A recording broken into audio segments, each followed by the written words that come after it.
Into the Nexus is a production of amove.tv. Bookmark Amove TV for other great video games and esports podcasts.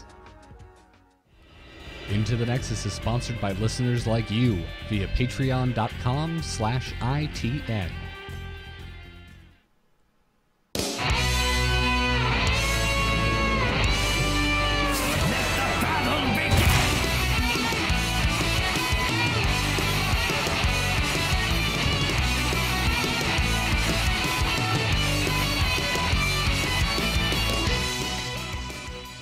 Get ready to ban, I'm not even sure anymore. Hi everyone, this is Into the Nexus. I'm Garrett Weinzierl, he's Kyle Fergusson, and we are here to talk all things Heroes of the Storm.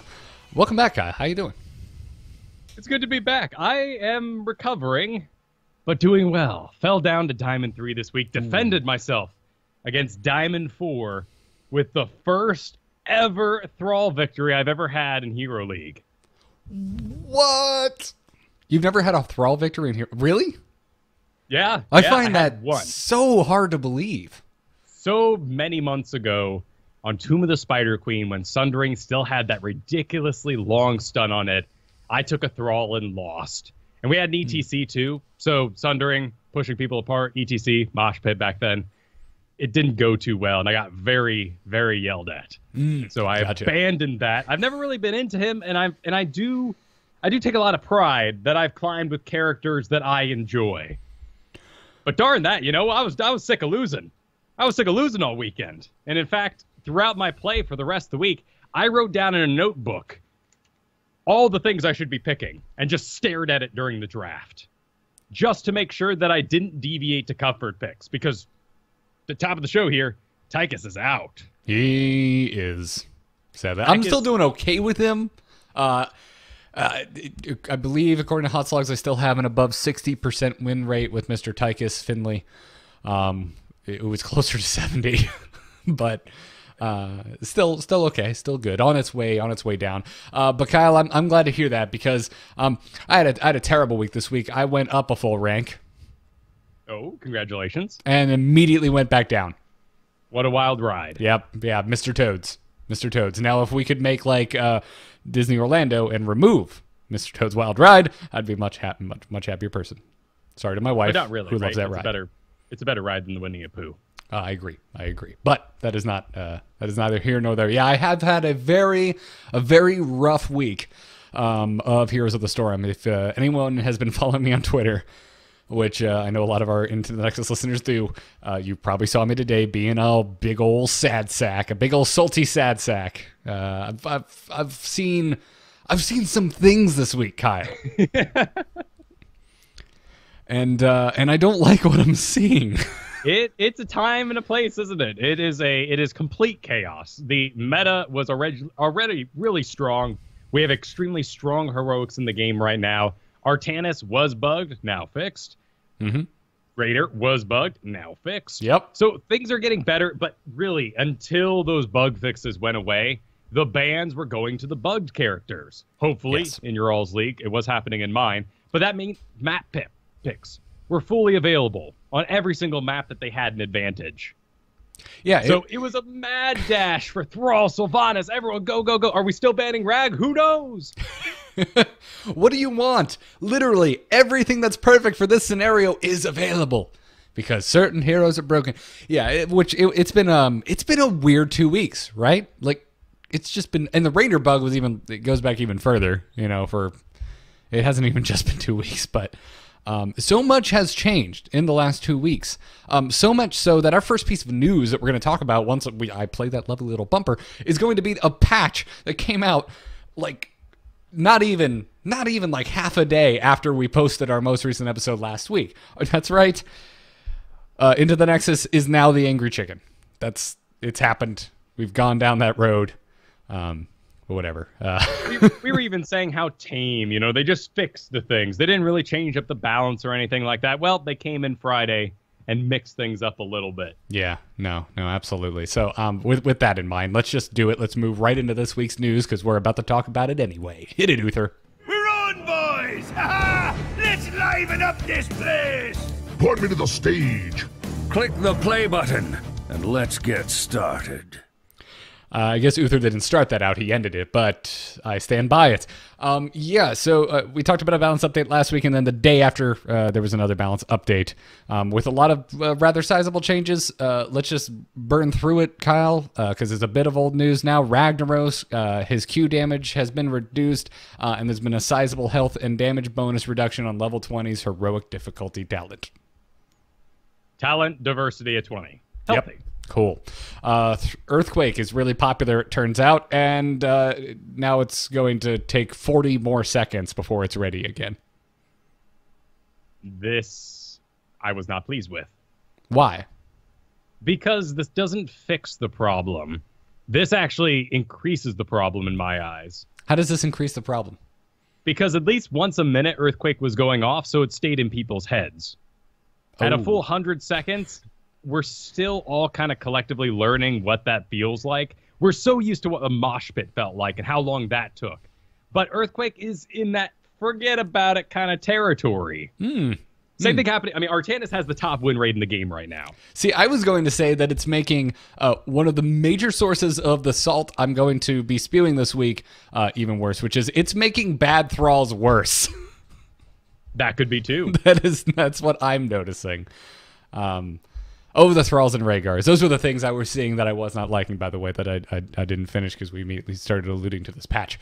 But anyway, if I'm a little salty about the thralls and the Rhaegars out there today, I'm going to try and keep it in check, but that's why.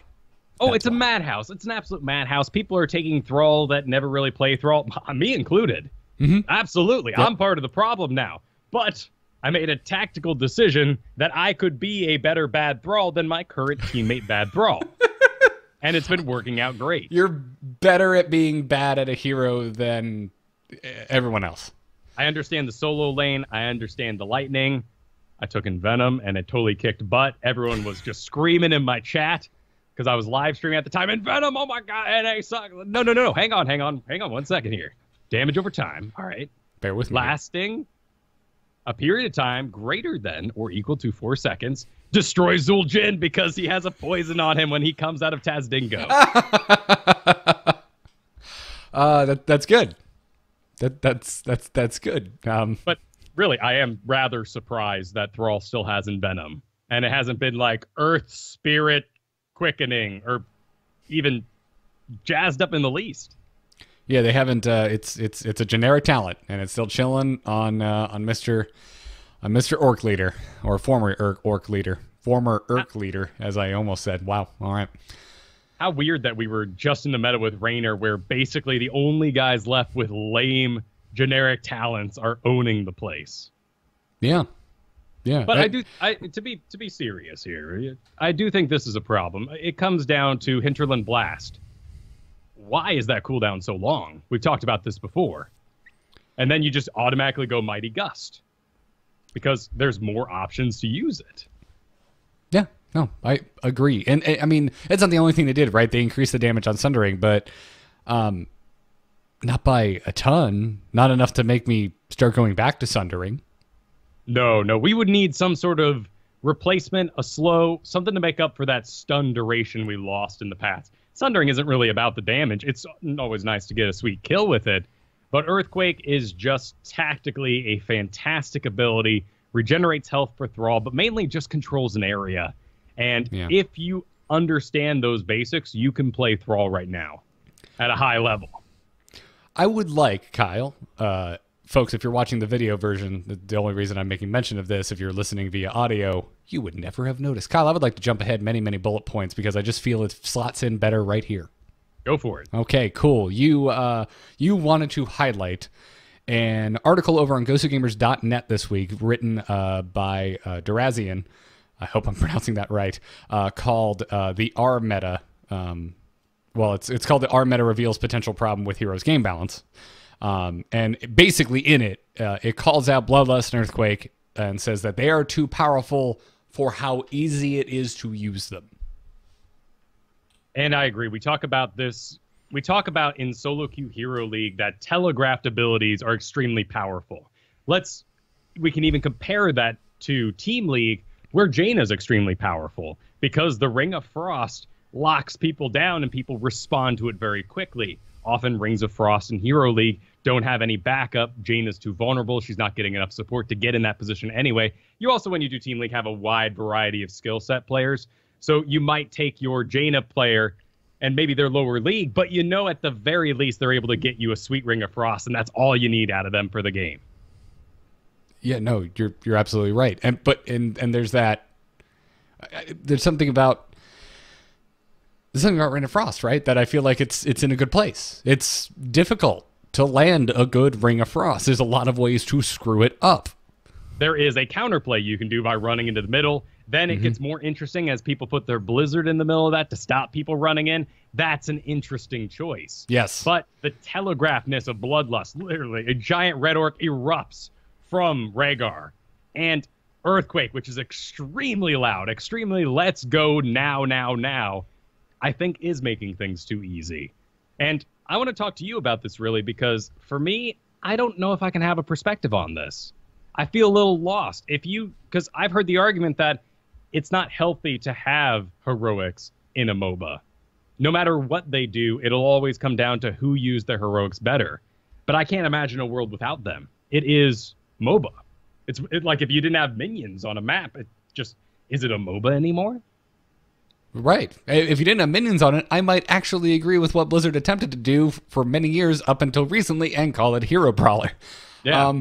So you're asking me if I think, if I agree with that statement that heroics overly simplify the game? That's the real basis of the question. I don't want to instantly dismiss it because I get it, right? I get the point, but I feel in my attempt to not completely dismiss that point, I think that point is dismissing a lot of the nuances about MOBAs in general, not just Heroes of the Storm. Lord knows there's a lot more, there's a lot more layers to other MOBAs that have more traditional XP and currency and item buying systems. And Heroes itself, I think, has its own nuanced systems. It's not as deep because the games aren't as long, because there's certain things like Heroes, player specific XP, and there's no last hitting, there's no shop, that type of stuff. That stuff is gone. But that isn't to say that Heroes isn't a nuanced game also in its own right. And yeah, no, I definitely disagree with that. Right. Let's not go down the road of arguing which MOBA's tougher, because they have their gives and takes. Mm-hmm. In fact, this week I've been training Kristen a lot because she's trying to get herself into Platinum. And she's doing a great job. She's really improved on Samuro. It's been a tough battle because you have to gauge when to give the right information, what's too much for them to handle at the stage of their gameplay. And I was thinking, what could we do as a duo? What awesome combination could her and I get together and really show what Samuro is great at, which is getting kills and taking camps. And completing kills, I should say, and taking camps. Killing immortals on Battlefield Eternity. Those sort of things. If this were Dota, there is a character in there, Shadow Shaman, that has a net. It locks you down, but you channel it onto a character and you hold them still, completely stunned, for 4 whole seconds. Can you imagine that ability in Heroes of the Storm? A 4-second stun. Like, whoa, like mind control doesn't even touch that. You get to move them around, maybe that's an advantage, but because the maps are smaller, because these games are quicker, we just don't have those levels of lockdowns, which means we also don't have that level of 2-player coordination. So we ended up landing on was Li Ming, Samuro, and we wrecked. It was what I looked forward at the end of my night after Hero League. It was the wins to get me back in a good mood. It was awesome. Li Ming provided the raw, chancy damage that can't really be controlled in most cases. I love Calamity, so I often took that too to help control a little bit, particularly wipe out the team fights. But anytime I just applied a big pile of damage to the enemy team, someone would run away. I can't do a thing about that, but Samuro was able to clean up. Very cool. Yeah, no, it's if we're going to compare it to other heroics and other or ultimates in other MOBAs, it said here, because of the length of Heroes of the Storm, the games and everything, everything is a little more volatile, right? Mm-hmm. Like, let's pull from another Blizzard game. It's like ZVZ in StarCraft. It's like, but all the time, and everyone, it's 5v5, and a single person is playing each person. We're constantly kind of on this razor's edge, right? Like in just about any game of Heroes. And by the way, to our patrons out there, if you're watching live, it's not up yet, but Kyle and I got together today, played a game, recorded it for our Patreon kind of duo video of the month. It'll be going up on the Patreon page very soon, where I think that was very much proven. We were down and out for a long time, and not to spoil anything, but the video does not end the way you think it should. And that's one of the things I like about Heroes of the Storm, but it's also the source, obviously, of frustration, because you can be ahead for so long and then do one little thing wrong and poof, you've lost it all. You've thrown it all away. You could have 20 more kills than the opposing team and they can still come back and wreck you. But when you're on the other side of that, that's one of the best feelings I've ever had in a team-based game. So, right, and my point there was more to highlight that two players even coming together aren't able to have that big of an impact as you could in other games. Right. Now imagine your mediocre Thrall and my mediocre Rhaegar together, Kyle. What happens? We both go blah, blah, blah, blah, blah, all orky, and run forward, and it's kind of easy. Think about your variant. Easy wins. Hard-fought losses. Because it's that forward momentum. They are easier abilities to follow through. That telegraphed mode of variant. It's everything variant does so loud with the lion's fang and his charge sound. It's just they need to tone those down just a little bit. And Leoric's auto attack. Turn those down a little bit too. But it's a big hammer. I guess it makes sense. In team-based play, though, I don't think this is as big of an issue because there's very interesting things that can be done with coordination, sanctification. You know, we talked about a lot of these last week as I was telling people to run away from Bloodlust, Mighty Gust. These are really interesting and have very dynamic applications.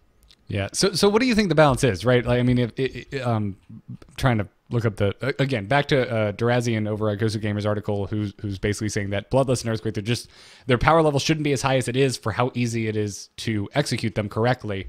What do you think the balance is? Yes, there is counterplay to this, but if these two heroics in question are this easy to get this much value out of it, even if there is counterplay, aren't you concerned about just the level of sameness, for lack, if I can borrow a word from Ben Brode, who's been chatty about sameness about Hearthstone? Aren't you? Because at a certain point, I mean, what is the balance? Do you? I mean, in a perfect world, right? Well, actually, what is the perfect world? I guess my question is, in a perfect world, is it that all heroes are, have a certain level of nuance to them, that we have equal skill floors that need to be cleared, or is it that the easier heroes are not as effective as the harder to master heroes? I think what they did with Rhaegar was really good. They nerfed Bloodlust. They took 2 seconds off its duration down to 8 seconds, which is way more sane, and removed 5% of its movement speed now to 25%.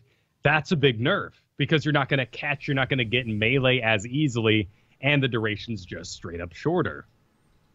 I like that. If you removed a pulse from Earthquake, that may be too much. It may just be that Hinterland Blast, Earthquake, these sort of heroics, Void Prison in the past, they found the place to neuter that thing with, and it is brutal. If you're returning to Zeratul after any period of time, the range of Void Prison, as it used to be, was like half the screen, and it was awesome. But now you have to physically stand next to them and hope they're not good at seeing shimmers, and it's a much better talent or heroic for it. So this sort of tuning of Bloodlust, I'm 100% okay with. I think Bloodlust is in a good place. Do you remove a pulse from Earthquake? I think that's too much. But what else can you do in there? Decrease the damage? That doesn't matter. It's about healing Thrall. Nobody's going, the 50 damage. No, not 2 more pulses of it. Do you think there's room for the suggestion of maybe more heroes with only 1 heroic? Or get rid of Earthquake if it I'm not saying it is as problematic as some people might point out, but is that something that should be considered? It is really ambitious for Blizzard to even say they're going to do 2 heroics for most heroes. I mean, Varian had 3, right? But Varian is a different beast altogether, though, because his heroic choices vastly change the type of hero that he is. Yeah. So I don't know the answer to that. And I really like the system. When we think about Tychus, while I'm out on him, he's not bringing home the bacon at the moment. I still think his heroic choices are extremely dynamic, and make up for his 2 weaknesses that he has often.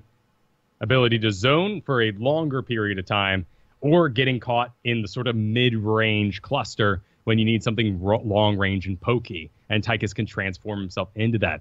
I love the way Val is designed. I think Greymane is greatly designed too. I love that heroes are not able to buy items to make up for their faults, but they also need other heroes and comps to make sure they're actually functional. Nobody gets the kitchen sink in most cases, and it's becoming better and better.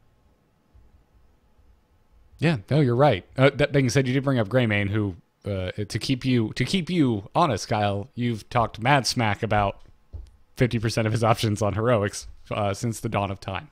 That's true, but I like his weaknesses for the power he has. All right, fair enough. No, you bring up all good points, but again, and back to not wanting things to feel too much the same. I mean, we wouldn't want every hero to be designed in the way that Tychus's heroics are designed. No, and I'm very happy we don't have Mario, Luigi, Super Smash Bros, Young Link, Old Link kind of going on. Those are very dynamically different characters, but they tread the same ground as a viewer. As someone who plays Link, I would argue that they're not dynamically all that different. It's mostly an issue of weight, which is its own thing in Smash Brothers. Anyways, I've been doing podcasts long enough to give respect to all esports and say they're extreme no matter how I viewed them. Oh, I wasn't, because there's a lot of subtlety there. I wasn't saying that Smash Bros. Was extreme. I think it's one of the most extreme esports out there. I'm just saying the difference between Link and Young Link, their moves are pretty much exactly the same. It's just have different weight. It's like freaking. Anyway, I'm getting off topic. I think it was Ganon and Captain Falcon was the next. Oh yeah, that was kind of lame. I like Ganon better though. I do too, but again, same kits. And Captain Falcon's kind of doofy.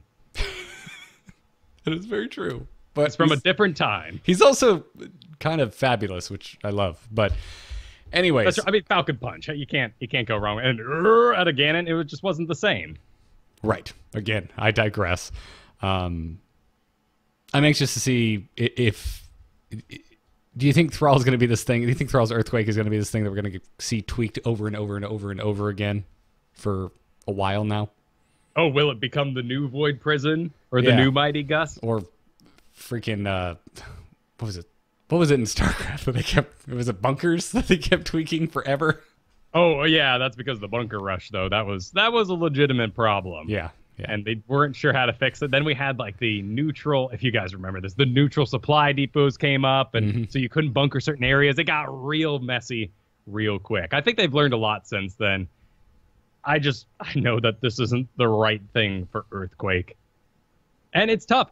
We're also dealing with top win rate Artanis, like I was saying a second ago, and he is surprising people.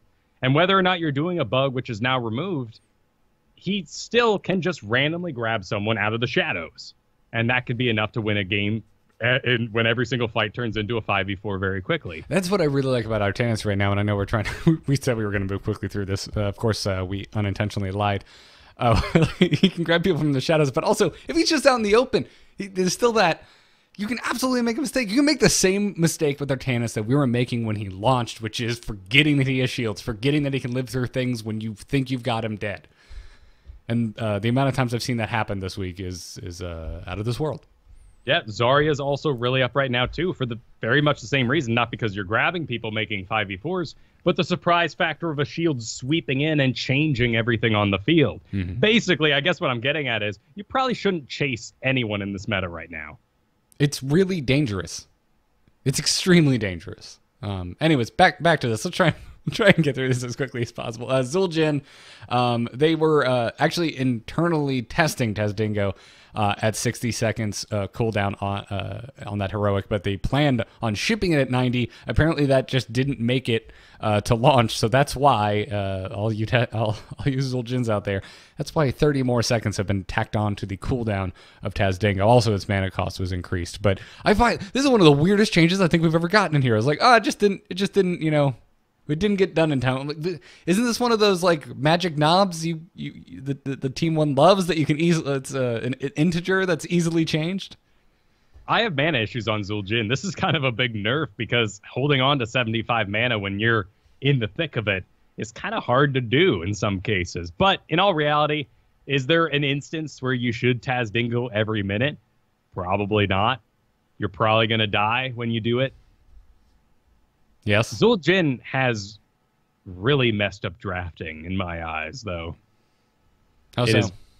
It's going to be a problem that we face more into the future, too, as more characters add to the game. I'm really struggling to figure out what I can do to ban out a team who's already gotten a hold of Rhaegar. Because you think to yourself, okay, Rhaegar, let's get rid of Thrall. Okay, Thrall's gone. Let's get rid of Vala. Okay, and there's still Zul'jin. There's still Rhaenyra. And we haven't been in a world like this before. When you ban out Jaina back in the day, the spellcasters were gone. That was it. Well, we knew this day was going to come, right? I mean, and it's where Certainly. the game should have been. You're basically saying there are now enough powerhouses that you cannot ban enough of them. You should be afraid and treat the opposing team with respect, no matter how the draft goes at this point.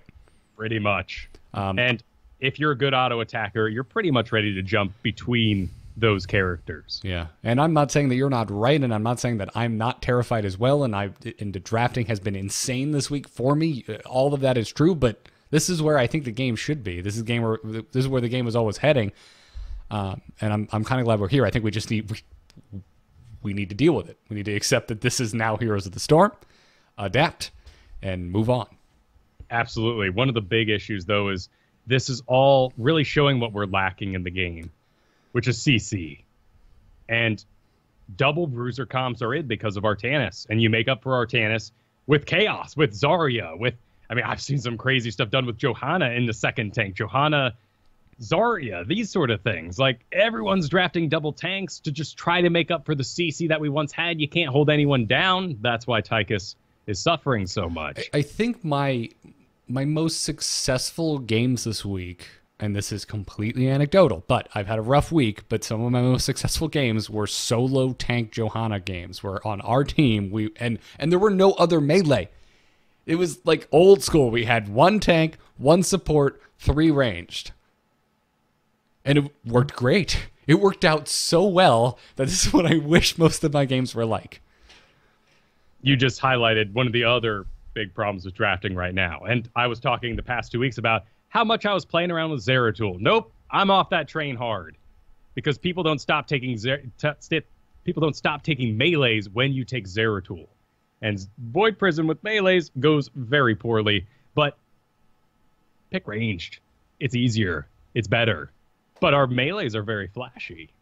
They are. And we're being told over in every corner of the internet how insane Thrall is. Varian, so good, yada, yada, yada. I like these heroes, don't get me wrong. But Thrall is still on my favorites bar, even though I actually haven't picked him in a while. Most of that's because I haven't had first pick in a little bit. But nonetheless, moving back through the changes that happened last week, Varian had a baseline buff to his charge, as well as level 4's Warbringer talent. Cooldown reduction on charge by 2 seconds. Mana cost reduced by 5. And the cooldown reduction on Warbringer has been decreased, from 8 to 6. So, longer time between charges. Mm-hmm. Overall. And that's good. He's so sticky. Well, baseline charge is shorter now, but after the talent, not so much. Right. So they just reined it in. They reined it in. I like the feel, though, out of the gate of Varian with this change, by the way. Yeah, I agree. I mean, the tank variant should be, protection variant, I should say, should be just as sticky as his stun counterpart. I agree. Yes.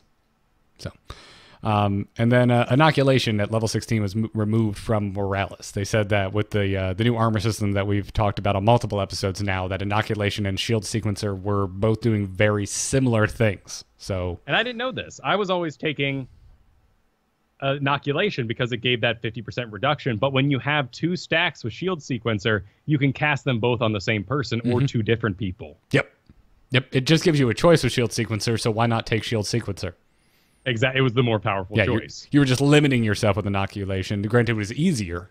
If you're not someone who wants to press W twice, cool. But otherwise, why not? Give yourself the flexibility.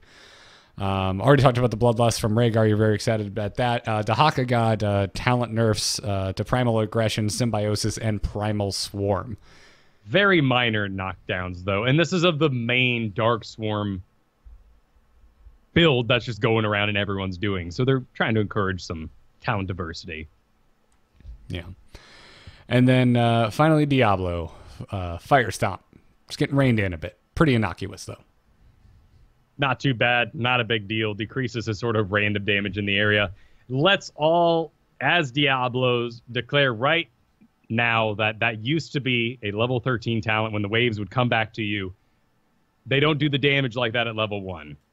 So don't dance. Don't go in and then drag the balls out. In and stay in front of your guys. Be a tank in the early game. I was seduced by this as well. And now the damage has been reined in even more. Yeah. And then we got the bug fix today. You already mentioned the Artanis bug fix, but I don't think we actually spelt it out. This was the issue that allowed Artanis to swap positions with his target after activating Blade Dash and Phase Prism.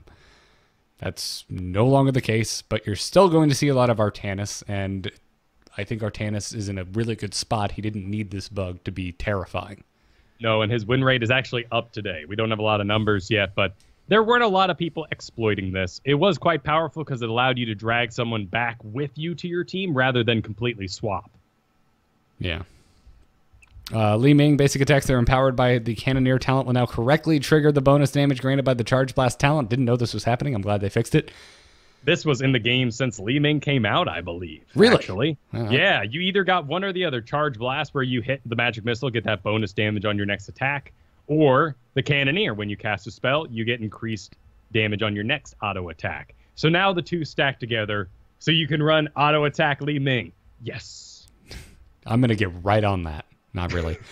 This was one that I wouldn't have known about if you weren't like, hey, Gary, you want to hear about the craziest bug in the game right now? This is a fix to Zul'jin. Kael'thas's living bomb will now no longer repeatedly explode after being cast on Zul'jin while Tazdingo is active. You were technically dead or dying, so the bomb would explode right before it destroyed your character. The character is not destroyed on Zul'jin, so it was basically infinite triggers to everyone around you. Yeah, just boom, boom, boom, boom, boom, boom, boom. It's really entertaining, but broken and luckily fixed.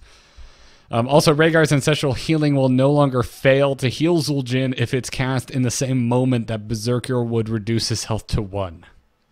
Again, there's something interesting here. That something about 1 health tells the game you're already dead. So they had to go back through the code. Yeah. And then finally on Zul'jin, Tazdingo will now be placed on a reduced cooldown rather than full cooldown if it is cast at the exact same moment that he takes fatal damage. What this really highlights is that we all need to remember Tazdingo has a slight cast time. And it's Taz and then Dingo. Once the Dingo's out, you're good to go. You got your 4 seconds, wail, but you got to activate it early. Once he makes the D sound with his mouth. Exactly. Cool.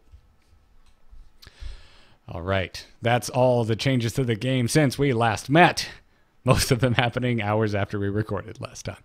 HGC is just about to get going, Kyle, and we have a lot of information about dates and how everything is going down and prize pools and so on and so forth. So NA and EU are ready to go. The first match is going to be next Friday. This is January 20th. It's going to be Dignitas versus Misfits. The first North American match is Tempo Storm rocking Astral Authority's roster, if you missed that piece of news, versus Naventic later that same day. So EU will be happening early in the morning for those of us here in NA, and then after, I believe, a 1-hour break, NA will be popping up on the same Blizz Heroes Twitch, and it'll be happening there. So it'll be a full multiple days of Heroes Esports action for 2 different regions. So if you like Heroes Esports, you have a lot to enjoy next week.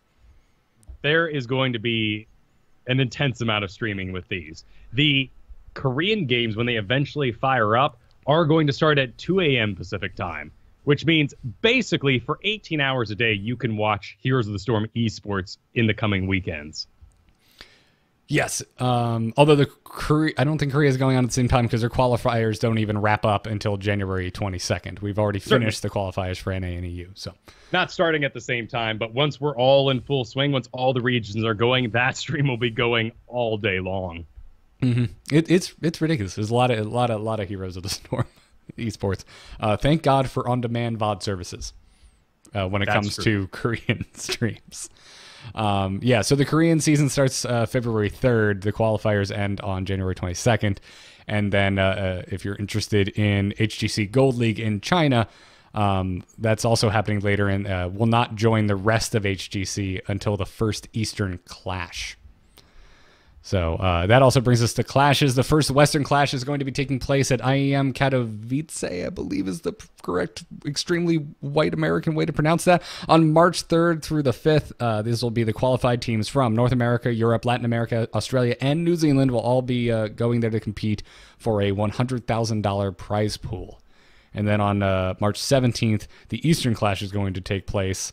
That'll be happening in Shanghai, and that will be teams from Korea, China, Taiwan, and Southeast Asia. Again, a $100,000 prize pool there as well.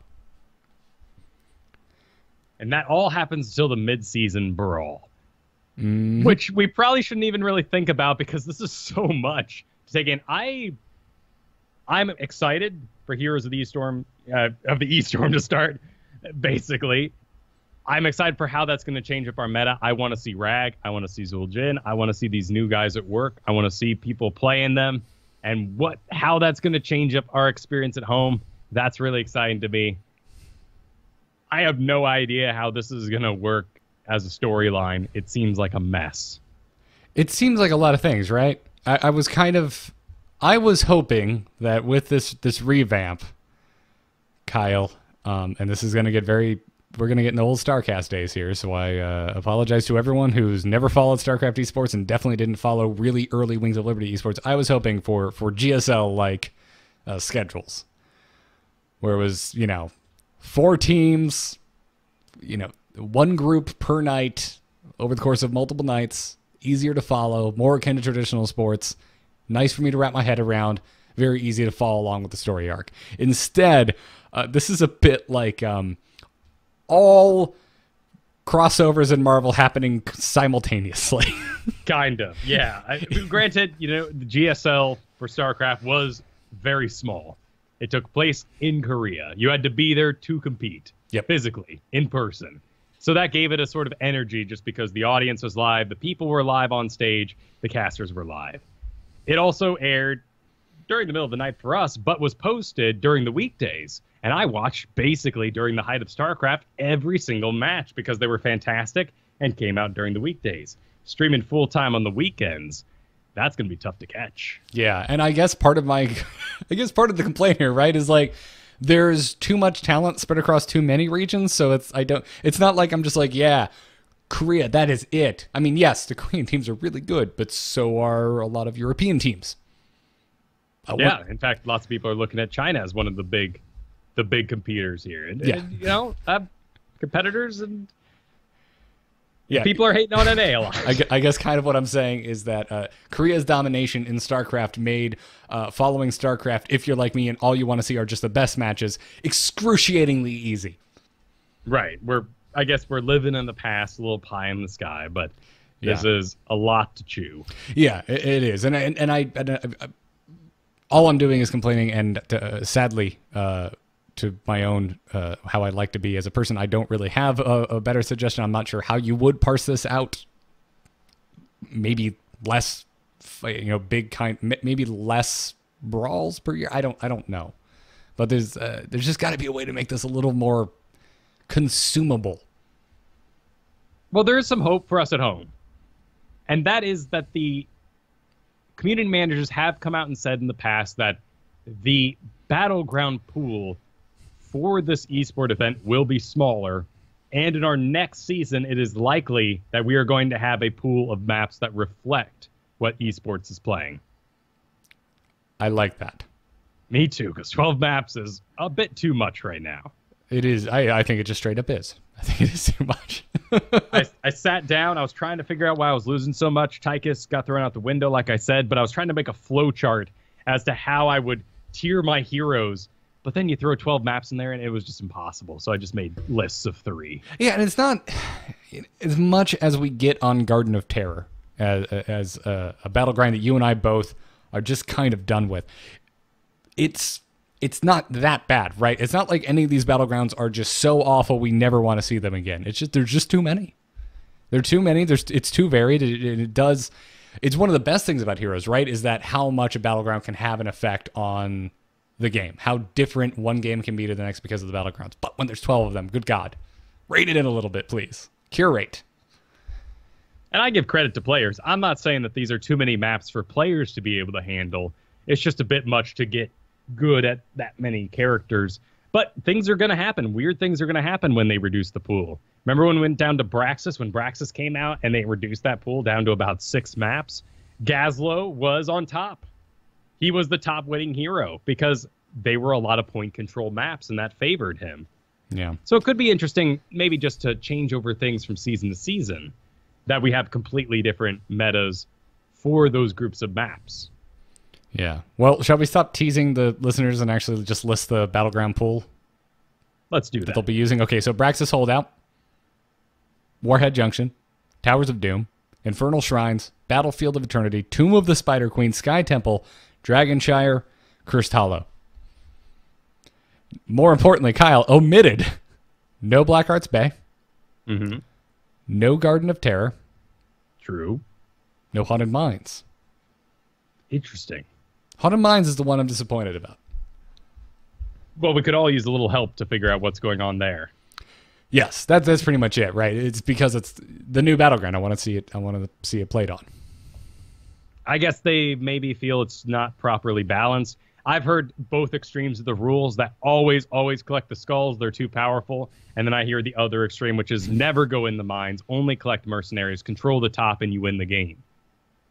That's why I want to. That's why I just put it in, man. Put it in. If we can't decide, that makes it interesting.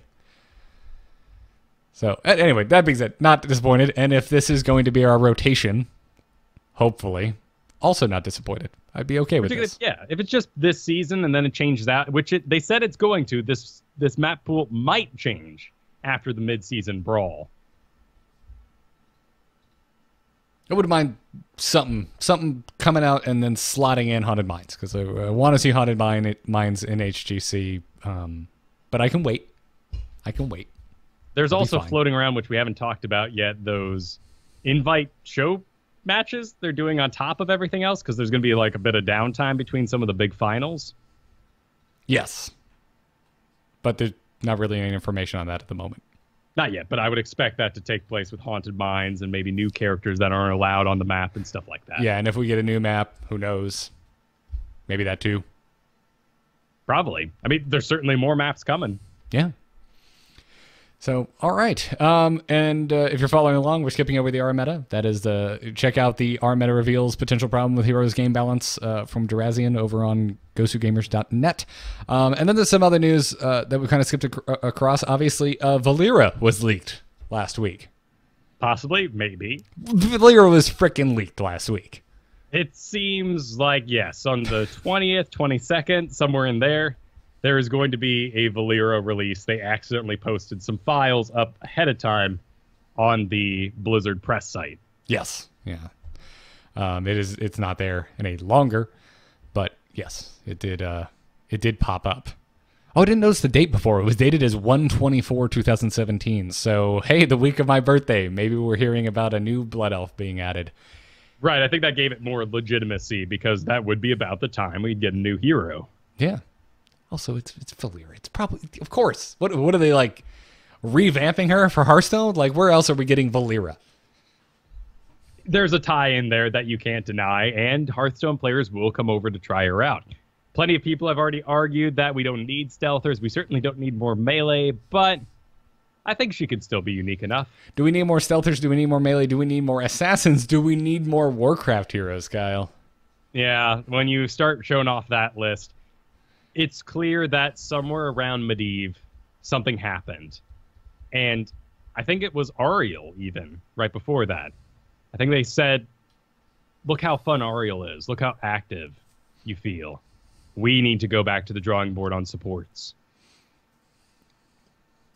Yeah. And tanks, too. When it comes to main tank, have we really had one since Johanna? Like, just a straight-up, 100%, by themselves, very low damage tank. No, I don't think. No. Just no. I honestly think Varian in tank form comes closer than people give credit. That's true. He's mobile, man. I mean, he can get he can get where he needs to be. I think Varian does pretty well by himself. Taunt's a fantastic tool. You do suffer a little bit in the early game though without a bruiser. I agree. No, you're right, but once you get there, I think it's okay. Yeah. I would just rather have Johanna. Don't get me wrong, but I can make it work with a Varian. I don't mind. And I think they learned something. They had to pull back, and they had other characters ready to go. Maybe more simple characters. That sounds insane to say with Medivh in the world and other sorts of oddities, but I think they're changing up how supports and tanks are going to work in the future. Yeah. Well, I honestly, I'm not as winded by so many Warcraft heroes. I just kind of expected it with how large the world of Warcraft, yes, it's a joke, haha, is. I mean, there's so many characters, such an insane, diverse cast. So I don't know. I'm definitely a little winded by assassins. I would like a support or a tank or whatever. But I agree with you. I think maybe with Oriel and maybe a few other key heroes that they do feel that they need to, rethink what they're doing. I think especially if you look at Oriel and you compare it to Morales. Yes. Like those two side by side, and which one is more interesting to play. So, anywho, God, I was forced on Morales this week. I just wanted to I had a game take a nap. too, man. I wanted to take a nap. Not my hero, man. Not my hero. And we do get oddities. Like, Dahaka still kind of throws me for a loop as a character, as far as top billing goes across video games. So, Warcraft just has more material. Yeah. No, it absolutely does. But, I mean, you're saying that you don't think Dahaka should be as, in the limelight? Like, he's too much of, a B-side character? I don't mind that he's, prevalent in the draft. It's just, if you're going down the list of characters you're going to add to a game, Dahaka doesn't come towards the top. I know it's a natural decision, though. They basically were talking about abilities. They talked about Dahaka, and they ran with it, as humans do. They completed the kit, so they put him out. Nothing wrong with that. I think that's how you should make the game, personally. Right. Do what you're passionate about. Put out passionate things. Don't just make leaders of the Horde because, well, it's about that time. Right. That's kind of the point I'm getting at, is if you think it's the right time to release a certain hero with a certain kit into the game, do it. I don't want them to be like, well, it's the right time for Valyria, but we've had too many Warcraft heroes. We better, we better put out a StarCraft hero that doesn't actually flip the meta on its head enough. Now, I'm not saying that's what's going to happen. Valyria might come out and not change a darn thing, but hey, plus it could have the best tie-in ever, a little Hearthstone promotion. People come over to Heroes of the Storm. They realize this game is updated all the time, and maybe they stay. Or an even more deep cut promotion where you can go out and buy the original first run Warcraft comics.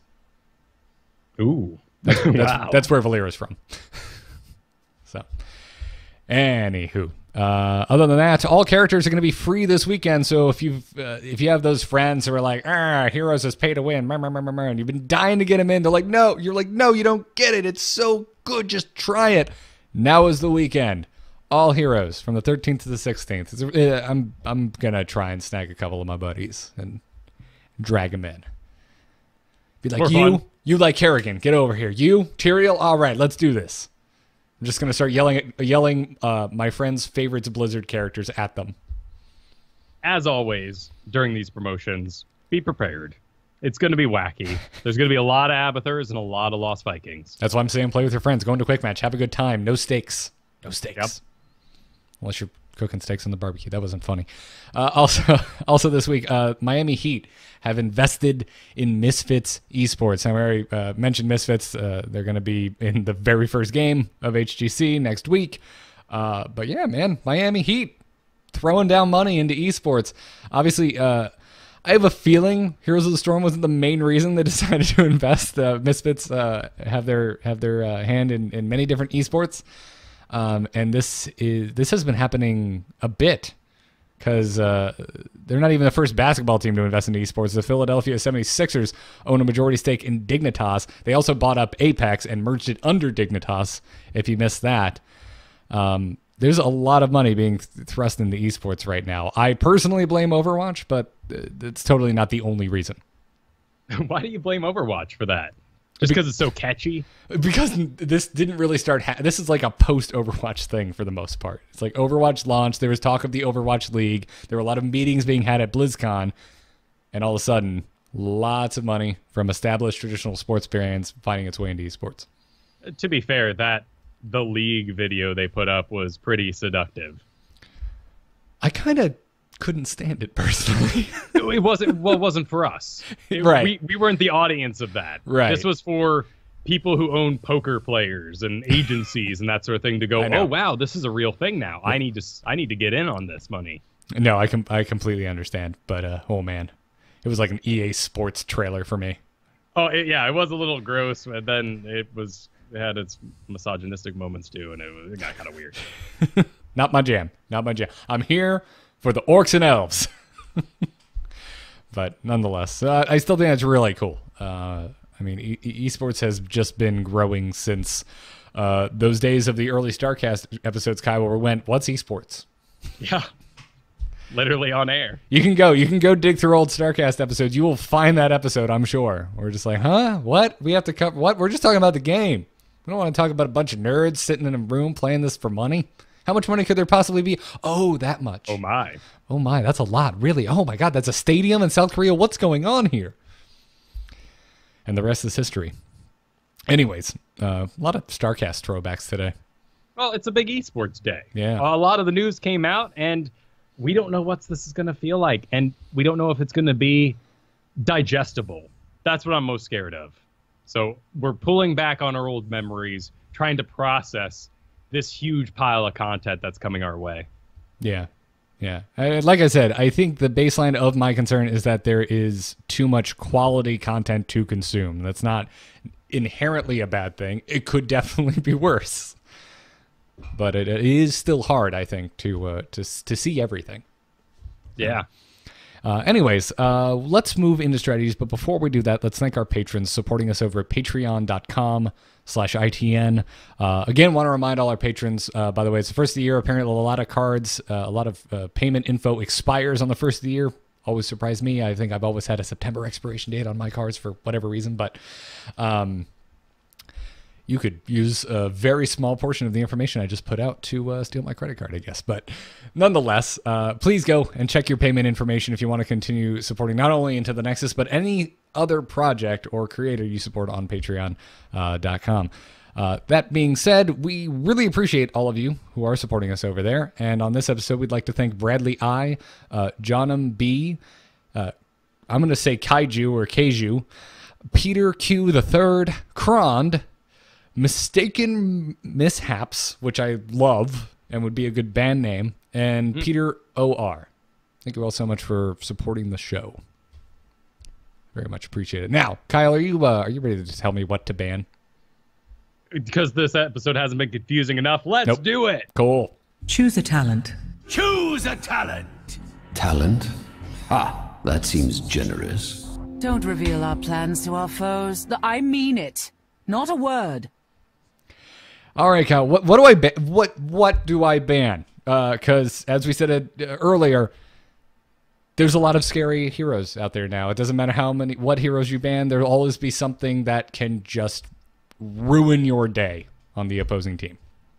Right, and you don't want to ban out something that is just going to be a pick because someone's amazing at it. You don't know those things. There are tools, if you want to invest in them. You can get yourself a HOTS tool that actually analyzes everyone in your match. It's a lot of information. Things are constantly changing, so it's not the most useful thing in the world. Don't counter-ban people on the enemy team just because you might know them. Really, what you need to do is counter bugged characters and OP characters. This will leave map picks open, but what are those map picks? I constantly hear from people. Well, This is really difficult to discuss, so we're going to do our best here with examples, just like we did last week when we talked about map picks. These are highly based off the league you're in and the mechanics the players around you have, but also the 12 different maps that we're playing at. So, very top here, if you're completely lost, for some reason you have no idea why, but you ended up with the ban, go ahead and just ban Thrall or Rhaegar. That's okay right now. A little confused, just knock out one of those two orcs. All right. Cool. I can get behind that. It's easy to remember. If you're in Team League, consider banning Jaina. Just cuz. There's always a chance that you will get destroyed. Yeah, coordinated team efforts around a Jaina can ruin your day. And again, I implore our patrons, once it goes up, so it'll be after this show actually posts, go and watch Kyle and I's most recent co-op video to see a terrifying Jaina. Middle bans are always going to be situational. Often you're going to be limiting the supports because they haven't picked one yet, a tank because they haven't picked one yet. Ideally, you are using your knowledge of all the different heroes, whether you need blinds, regeneration, what type of healing would be best for your team, to make those sort of decisions to keep them for yours and ban them out on the enemy side. But let's do an example here. Bans based on league. All right. What do you think you should ban in bronze, Kyle? If you're a bronze player, what should you ban? Bronze has the highest variance in win rates across maps. If you look at flat win rates for bronze, there is only one hero at the moment that is above 50%. That makes 0 sense. So you got to go map by map in all reality to see who's winning out, and they're wildly different based on the map. But chaos is what bronze is. Raw chaos. And a character that really succeeds in that raw chaos is Samuro, because he's going to take camps, he's going to do the solo lane very strong, he's going to escape, and he's going to aid in the unknown chaos that breaks out there in bronze. All right. And then I see in the notes you have a range, so silver through gold. Sergeant Hammer, why? It's tough to execute against her. It takes a coordinated effort to even close that distance. It's much easier to defend a Sergeant Hammer than attack a Sergeant Hammer. In silver and gold, you're going to see a lot of players just heading in early, making easy mistakes, being uncoordinated, not understanding each other's heroes, and Sergeant Hammer does win out there. When we give bronze a Sergeant Hammer, that execution isn't knowledgeable enough, so Samuro is the superior there. That's a good point. You're already giving me nightmarish-like flashbacks to failed attempts to counter a hammer. It's tough. That pushback can really just ruin a lot. Put a medic in there. Put Zarya in there. There's a lot of options to really enhance a hammer, and they're very easy to do. So what about in Platinum? Platinum, you're dealing with players that have good mechanics. Maybe they're not drafting strong enough yet. Maybe they want to play the fun characters. Maybe they're actually held down by the limitations of their hardware and they constantly have lag or crashes. Who knows? But Platinum is full of good mechanical players. And they're going to take advantage of the tools that Ragnaros has available. Okay, so you're thinking Ragnaros. Exactly. Now, and Ragnaros works on a wide variety of maps. He has self-regeneration, a good balance of auto attacks and spell damage. He's just a good character to get rid of. In my games, he's just getting banned anyway. Which isn't right based on the map. You would want to make sure that you're banning Ragnaros on a map where he actually has some sort of defensive advantage. And this might be the obvious ones like Haunted Mines, where everything is really quite defensive. On the flip side of that, you have Sylvanas, which is the aggression side of things. Okay. We're going to get to Sylvanas as our big example here when we're talking about map particular bans in a moment. Gotcha. And what if I make it up to Diamond? Diamond, I'd say just ban Artanis. The chances of a good swap are too high. He's going to augment really any team. We're in that double bruiser meta right now, so just knock out the powerhouse and the chance to lose at the beginning of every fight that Artanis brings. All right. And then finally, Master, Kyle. What about it? Master, get rid of that Lost Vikings. Well, really? Okay. There are one-trick ponies up there, and you got to be careful. Even though you might be throwing away that ban, you got to be careful on maps like, well, Garden of Terror, that's the big one. But I also saw and fought against and with, back-to-back, a Lost Vikings that would do 3 Vikings in a lane. And he won that lane on Braxis. He soloed that lane. Then the next game, I played with him on my team, and we won. We had a Rexar, too. The first 2 picks were Rexar and Lost Vikings. The fights made no sense. I couldn't tell where anyone was. It was complete madness. I've never seen so many characters running around. That's the thing with Vikings, right? I had a game against Vikings this week.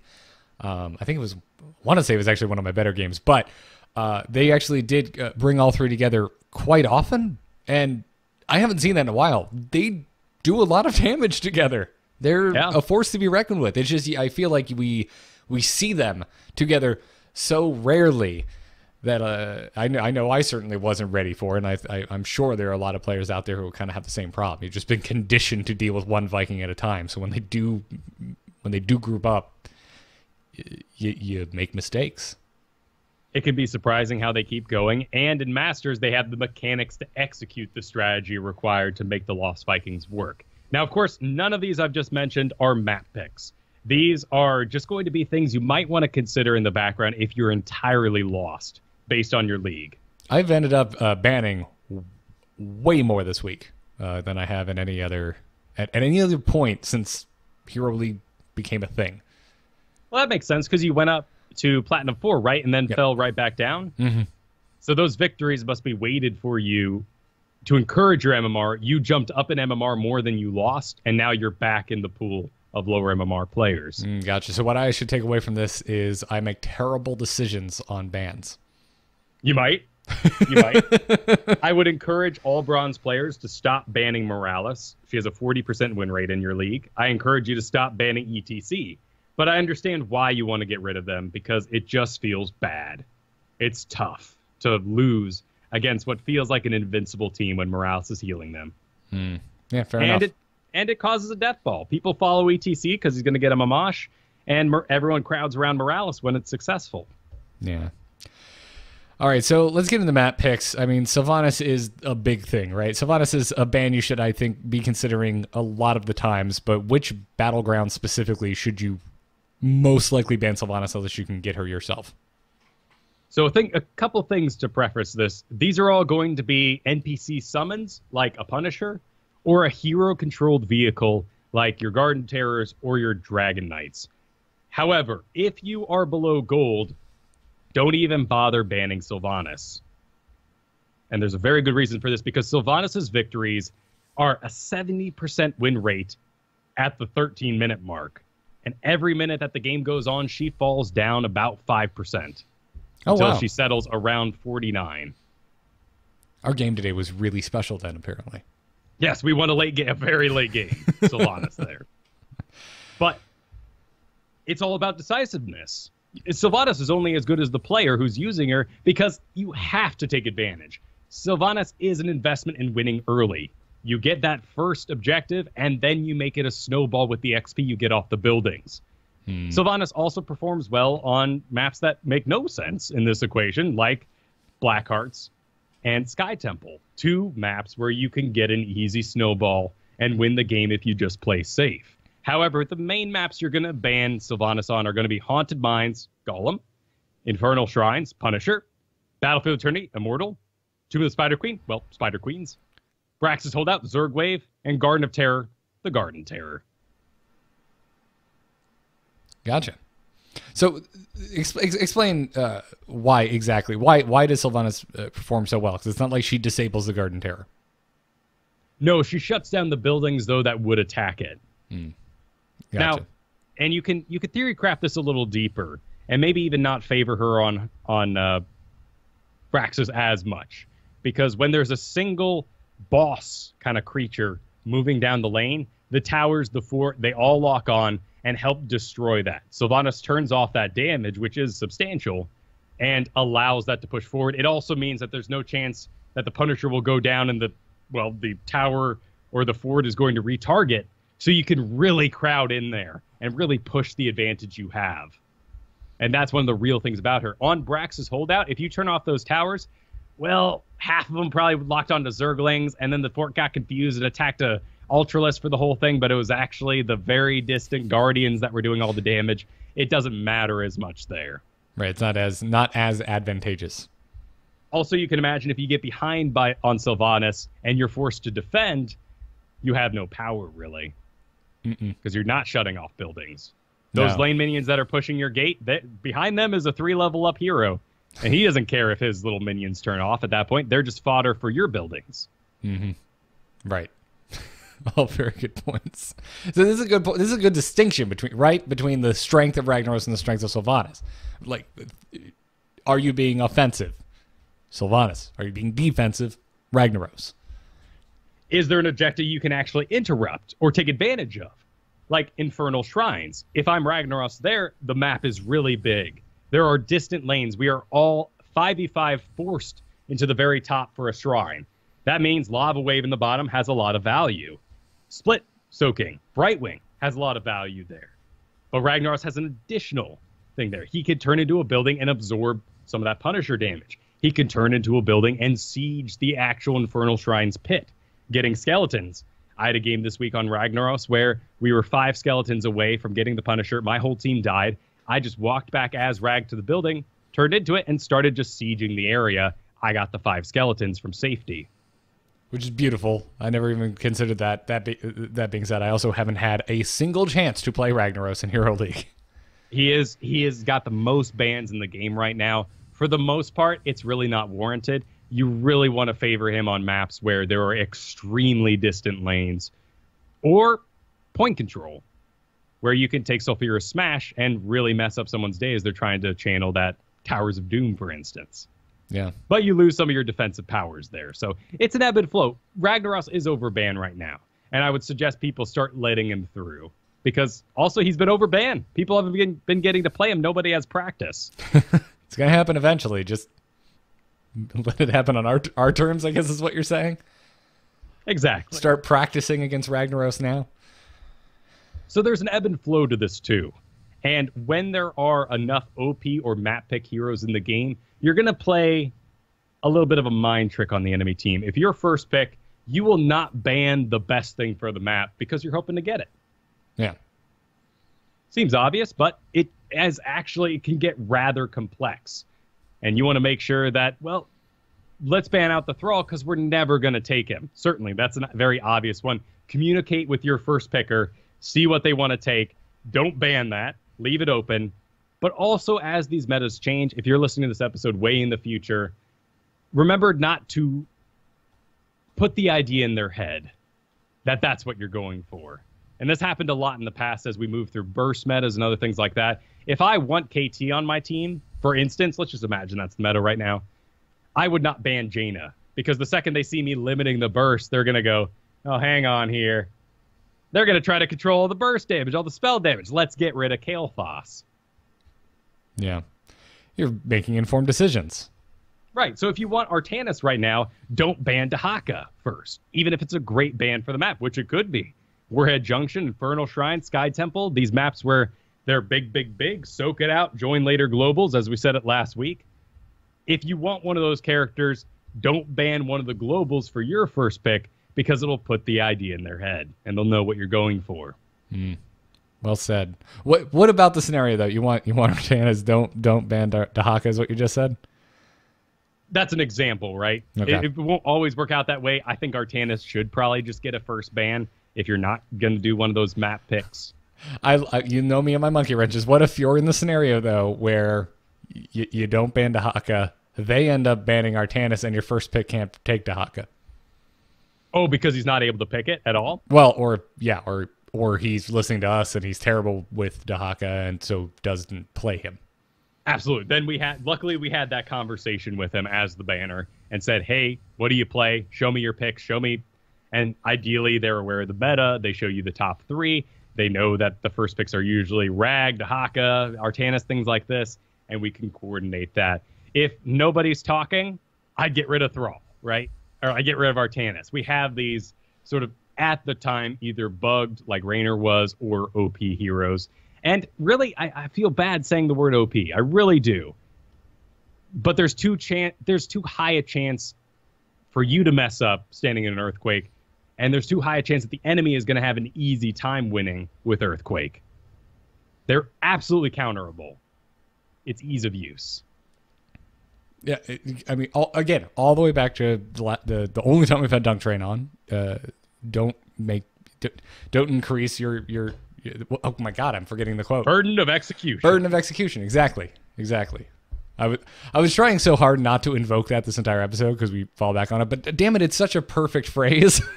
It is. It really, and it's the reason why I don't play Rexar anymore. He's a crowd favorite. I love getting to play him. He's a lot of fun. But I am busting my buns out there, and then I check the damage sheet, and I've got like 30,000, and it bums me out. Yeah, you don't feel like you're contributing enough, right? For everything I'm doing with Misha management and things of that nature. Yeah, you're just breaking a sweat, and at the end of it, you're just like, why did I try to mow the lawn with a weed whacker? I feel that way, too, about Anubarak in many cases, but Anubarak has great telegraph. Misha just kind of randomly charges. No one knows what's going to happen because Misha's always in the thick of it. But Anubarak doing a big old burrow charge, it is actually well telegraphed, and he has a fantastic win rate right now. And he's not even being picked smartly against mages or anything like that. We're in an auto attack meta. People are just taking him. It's a fantastic way to follow up Bavarian, Diablo, any of these sort of snags you'll get. Well, fantastic. Well, any closing thoughts before we take an email or two? Think about the map just like we talked about last week. Hold the point maps. Praxis holdout, Sky Temple, Dragonshire. Second bands favor Zarya, favor Muradin. Get rid of things that are just going to hold that out. The kill the thing maps. Battlefield of Eternity, Garden Terror. You want to get rid of things like Vala, Samuro, but usually not as the first pick because they're just counterable. They're harder to execute. I like that. I like your kind of overarching point of don't be afraid of certain heroes. Like, don't be afraid of Ragnaros. No. Kick his butt. You can beat him. Kick Medic's butt. Just kill him. Yeah. Kill Morales. I love killing Moraleses. It's not always easy to do. And if you see that your team is putting together a dive comp, which is a rare flower these days, but if someone shows Kerrigan, they're probably amazing at her because people aren't really picking Kerrigan meta-wise right now outside of Infernal Shrines. And if you're not familiar with that, that's because she can talent up, get reset on her Ravages, jump, and just take all the skeletons really quickly. It's a thing of beauty. I had a Kerrigan in my Infernal Shrines earlier today, and I loved it.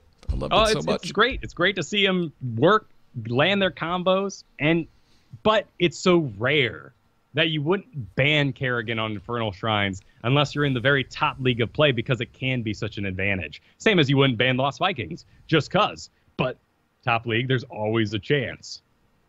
Yeah. Well, fantastic. Well, let's bring it home with some emails. Darkness stopped calling. Does anyone else hear that buzzing? Hold on. Darkness just texted me. You can send your emails to itncast@gmail.com, and our first email today comes to us from Disciple Jeff. Jeff Kanata, is that you? You don't have to call yourself an Into the Nexus disciple. I don't think it's actually Jeff Kanata. He says, hey, ITN guys, any suggestions on improving shot calling during a Hero League match? I am not a fast typer, and there are times when I am in a Hero League match that I feel someone needs to take the lead, but I find it hard to coordinate and convey ideas in a timely and effective manner during the game. Thanks for all the great work. Kyle, I'm going to take a page out of your book and just say one of the things Kyle frequently says when he and I are duoing together, meaning we're now in Team League as of the most recent season, and we are the minority. There's only two of us. There's three other chums hanging out. They probably think we're two idiots. Yeah, absolutely. They don't listen to us. Just as we think they're three idiots. And we think they're three idiots. And one of the things Kyle always says, like after something happens, after we just take a forward, after we just get a kill or something, Kyle's like, give them something interesting to do. Give them something interesting to do. And we just start pinging something to go do, something interesting. So much can be accomplished by just pinging a merc camp, for example. It's not saying it's always going to work, but, I mean, what are your options, Jeff? Disciple Jeff, if you will. Beyond that, if you're not going to type, really pings are your only answer. What you should absolutely not do is just go off by yourself to go and try and get them to follow. Yeah, unless you have been the star player already, which can happen.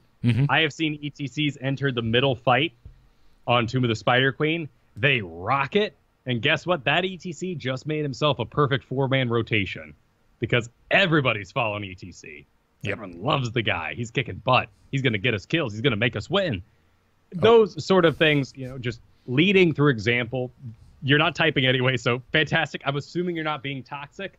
The second anyone says anything bad, you're going to stop listening to them. You're going to stop paying attention to them. You're going to cast less heals. You just don't like them in general. So certainly don't do those sort of things.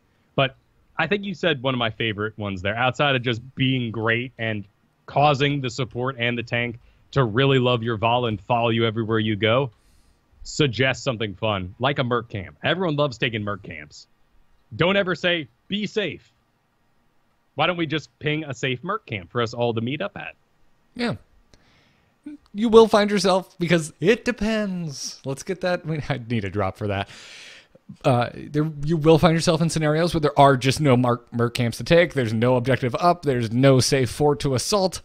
Okay, you have time to type in that scenario. Yep. You have time to type. I have literally typed, I know it's boring, but do nothing will win. Because people are getting antsy. And during those downtimes, I do have time for the spare APM. Yeah. I did have one game this week where I felt the team reach a level of acceptance when certain things were happening. Because earlier in the game, we're getting on the back foot. It was bad. And they were just like, I would be the last one alive. And they'd be pinging around like, go do this, go defend that. And I'm just like, guys, I'm just gonna die. And at a certain point, it just became okay because they got quiet. They stopped pinging. And if I was the only one alive and I was just waiting for the reses to come up and help me defend, like boss being taken, they didn't smack talk when I was just standing still waiting for them to catch up with me. It was nice. It doesn't typically happen in a lot of my games. It's difficult, too, just because of the fun. It's a video game.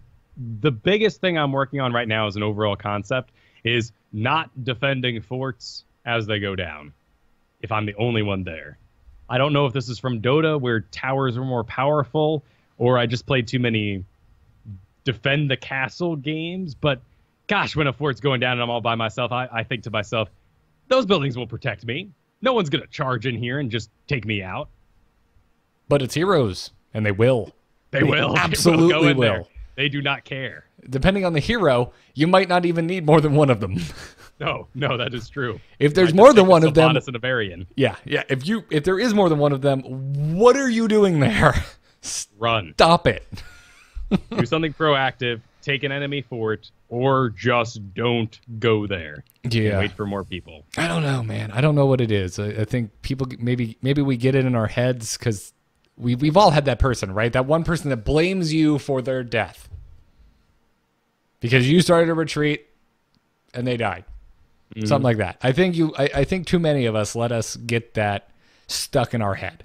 And so we feel like we should always be doing something active, always be in the fray, always trying to impede the approach of our enemy. And that's not always the right play. But we also remember times when things went well in those scenarios. If someone showed up for defense, everyone would go, oh no, Thrall's here, everybody out. Nowadays, things are a lot more aggressive as we figured out the game more and more. Yeah. I would say one of the best calls I make, which with very little typing often from tank, is just take one together. And that goes for Braxis, Dragonshire. That simple phrase can get the whole team together way more than group up, because we all hear group up. That's saying get Morales, kill Morales. That's useless. Group up, soak, useless phrases. But Nazebo, can you soak bottom? Take one together. Wait for Uther. No one's playing Uther, so let's just wait for Rhaegar. But give a name, because that gives it a stopping point. That allows people to have a actual quantifiable amount to what they're doing. Oh, once Rhaegar's here, then we engage. Perfect. Wait for all? Who's all? Are we enough? Are we all? Is bad Rhaegar all? Are you considering him in that equation? Also, you are always waiting on Rhaegar, because those are the players that are dying constantly. I've had that experience as well. It's tough out there. Stop it, Rhaegars. Stop it, please. All right, awesome. Next email comes to us from Patron Credo, who says, hello, IT and cast and crew. Whenever I hear discussion about Arthas's kit, there is often a tag added, quote, I just don't feel like the Lich King. I completely agree with you, Credo.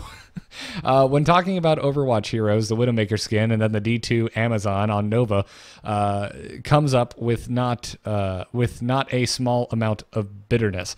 I mained a Death Knight in my WoW days, and Arthas feels like one of them to me. Could Blizzard release a Death Knight hero with Arthas' kit and then remake the Lich King entirely with modern design philosophy? Players who already had him and skins for him would carry over for free to the new hero, possibly. Or release Widowmaker, but if you already had the Nova skin, which then becomes unavailable or Legacy, I don't know, you then get Widowmaker proper for free. Basically, he's asking, do you ever see Blizzard doing something along the lines of re-releasing lore characters that are already in the game? Would love to hear your thoughts, and thank you for your awesome content every single week. Dude, thank you, and thank you for being a patron. There's two things. Who received the biggest rework of anyone we've had? Illidan. Yeah, for sheer numbers, certainly. Yeah, that's true. And then Alpha Illidan as well in there. Yes. I would say Zagara for sheer kind of tone of play comes to mind too. I don't like it that much anymore. No, actually the win rate's pretty high. I Y'all know. need to get back on Zagara. And Maw last 4 seconds. Tazdingo last 4 seconds.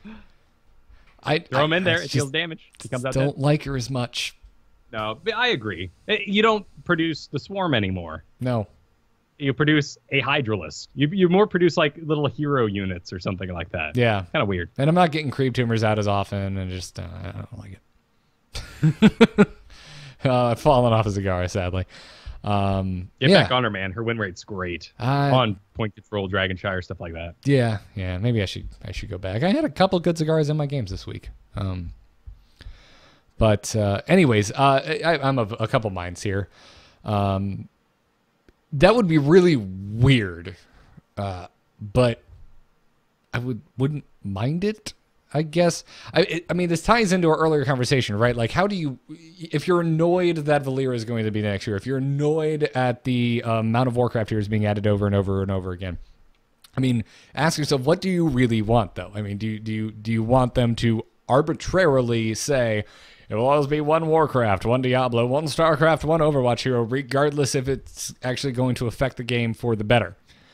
Or would you rather them just release what's finished, what's done, what's polished, what's probably right for the meta at the time? I'm not saying that is always the case.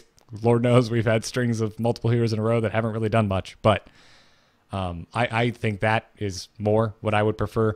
Like, I hear the lament of the Widowmaker skin for Nova, Highborn. but what was that? Of the Highborn. Of the Highborn, yes, I hear the lament of the Highborn, but also the lament of the Widowmaker skin for Nova, and I guess, and this is going to sound lame, and this is going to sound Blizzard fanboyish, but I trust Team One. I trust that there's just they don't see it down the road anytime soon. It's not going to happen. So I would rather, as someone who likes Widowmaker, at least see her in the game in some way, shape, or form, rather than have a unique hero. I agree. Though I think her kit would be so wildly different, we wouldn't really confuse her on the battlefield. That's not why. But personally, I don't need another sniper. Well, here, help me out. I mean, I'm sitting here next to my Frostmourne replica, which I love to pieces. I love Arthas throughout Warcraft 3.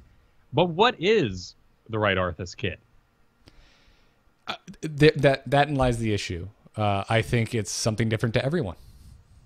I think it depends on what your Arthas is. Is your Arthas Warcraft 3 Arthas? Well, then they've already failed because he's not on a horse the whole time. Right? Like that's Arthas. But to me, it's like raid boss, like the end of ICC. Like how Defile isn't a heroic on Arthas boggles my mind on an hour-by-hour basis most days of my life. But that's because I'm too close to it. I have too much personal investment. That's what Arthas is to me. Arthas to me, Kyle, is my raid leader screaming in my ear, get out of the effing Defile. What are you doing? And to me, Warcraft 3 Arthas, auras. There's no aura on his kit, which is bizarre to me. Yeah. That's strange. But yeah, I don't know. He just doesn't feel. I don't know what it is, right? Because he doesn't feel flashy enough, I guess. But at the same time, to a certain degree, I think they've accomplished it somewhat, because he is kind of like he's Darth Vader-esque, right? Darth Vader's not flipping around. He's not moving quickly. He moves with a purpose and at a pretty steady, slow speed. And that's the Arthas that exists in Heroes of the Storm at the moment. And in that way, I think they've succeeded. I think it's just that he is Death Coil. Like, Death Coil for me is a real sticking point. Oh, good or bad? Bad. Because Death Coil is Warcraft 3. I'm aware, but it's so... Maybe it's just the impact of the spell itself, but it feels like one of the flimsiest, wimpiest effects in all of Heroes of the Storm. I'll give you that. It kind of gives you a... Oh. It looks like I'm throwing garbage at my enemy. Also, it stops me from moving when I cast it. But for me, Death Coil is the damn sticking point. It just... it is not dramatic enough. There is a sense of drama missing from Arthas. And this is me getting down to the core. This is me being my biggest lore geeky. Like, I don't want to talk about what's right for the game, what's good for design, and what's good for balancing a MOBA. I want my Arthas, damn it. So what is Defile? Was that the sort of webby darkness that spread slowly? Yes, it's like a black puddle, and every tick of damage it would cause on a raid member would cause it to grow larger, and it ticked relatively quickly, and it was the thing that freaking wiped you. Because you were on top of the Citadel, which had limited space. Yes, and it had even more limited space because the sides would fall off at a certain point of the fight. Like fighting Bowser. Yes, actually. Had to think about that for a moment. Didn't play a lot of Mario 64. Oh, really? With the spin throw? I'm still just... Every time I think about history of gaming, I still have no idea where Mario 64 came from. Who had those ideas? Why was that game so well done? How did they even release it without patching it later on? In retrospect, yes. I got an N64, I want to say 2 or 3 years into the cycle, so I was like just straight to GoldenEye. Oh, okay. Kind of skipped over. I played it over at friends' houses. I felt like I had the experience. It wasn't anything in me that wanted to beat it at the time. I also had terrible taste. I just wanted to shoot people. Fair enough. But that's neither here nor there. Anyway, that's my thoughts on Arthas. So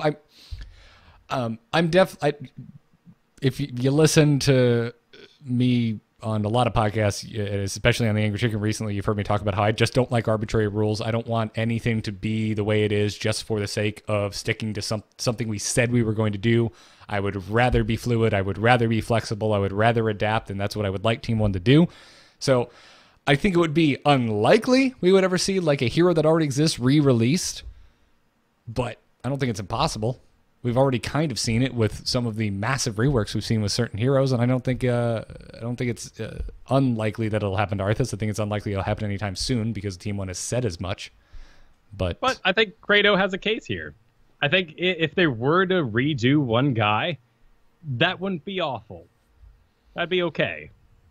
There's plenty of Death Knights with enough lore behind them. There's the whole leader group of 3 that you could pull from. Group of 4. It's the 4 horsemen.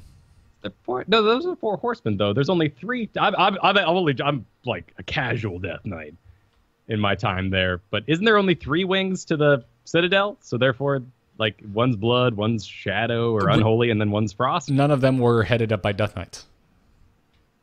Oh, it's just so. Oh yeah, because there's like a lich in there, and then some cultist dude stabbing people for the blood one. And there was no. Was there a lich? There was no lich in ICC. Not ICC. I'm talking about up in the Citadel when you teleport back there when you're hanging out with all your Death Knight buddies and forging your weapon and stuff. Right. Gotcha. I mean, there's an ass ton of Death Knights in there. They're all Death Knights. But anyways, Legion spoilers. Yeah, why not? One of the 4 horsemen, or get like Darian Mograine or someone. Yeah. He has a cool armor set too. I mean, it's the ICC raid set, but it's still cool. Also, actually, you know what? I take that back. It's too close to Arthas. It would look really samey in Heroes of the Storm. I do like Syndragosa, though. That's a good spell. No, Syndragosa is great. Flavor. Yeah. Army of the Dead could look cooler, too, I guess. It could just be usable kind of, too. It could just be Defile. It came out during, yeah, that too. It came out during a time when there wasn't as much AoE damage, so those little ghouls got a lot more done. Yeah. I want a talent that completely changes Frost to Defile. Like, I just put it down, it doesn't root them, but every tick of damage just makes it bigger. That'd be a cool 20. It just completely changes the talent. Or the ability. That would be cool. Anyway, those are my thoughts on the on the subject. We've been so patch and bug report focused today. I hope everyone enjoyed my little path down. I am an Arthas fanboy to the nth degree lane. Ain't nothing wrong with that. So, all right, awesome. Well, that's going to do it for this show. Thanks again to our badass patrons supporting us over at patreon.com/ITN. Still, it's nuts. It's nuts that you guys support us. This is what we do for a living, so every dollar helps. So if you enjoy Into the Nexus, you want to support us, head on over there and throw us however much works for you. Also, thank you to our Patreon producers, Declan H. and Cheesy Bob. You guys are continue to be so generous. So thank you very much. Particularly if you enjoy the unique content, like these strategy sections. These aren't things that we're just pulling together. These are sit down, compiled, hard work. So if you love that sort of thing, if you want to see ITN grow, that's a fantastic way to support it. Yeah. What he said. Also, if you're dropping us iTunes reviews, those still help the show quite a bit. Only one new iTunes review to thank this week. Thank you to Stimmed Sheep, who says he's been listening to us for a long time back when we first started doing StarCast. Nice. And now we're continuing with this podcast on Heroes of the Storm. Thank you, man. That's awesome. I had a little heartwarming moment yesterday. I was getting rid of a bunch of shirts. Just too many. Can't fit them in my drawers. I have an absurd amount of t-shirts. So I bring a pile out, slap it on the kitchen counter, grab a trash bag, and Katie just comes over. Hold on. Starts going through them. She's like stealing my comfy ones for night shirts. Sure. And she gets the one. She's like, why are you throwing away a StarCast shirt? And I'm like, Katie, I have another one. This is the first one. It was from Spreadshirt. They do this bad vinyl like stick-on thing. I don't like it that much. I have my other one that I like more. Oh, that's good. And you sweat under it a little extra. Yeah. And she's just like, it's your first show. And she just takes it. And I was like, oh, stupid crap I do is special to her too. Yeah. My mom has this bad, like anytime I go to my parents' house, they're constantly trying to clear out their attic.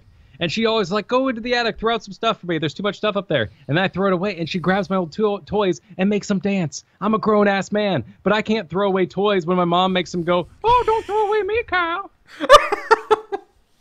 My family's completely the opposite. My dad has thrown away every toy I've ever cared even remotely about.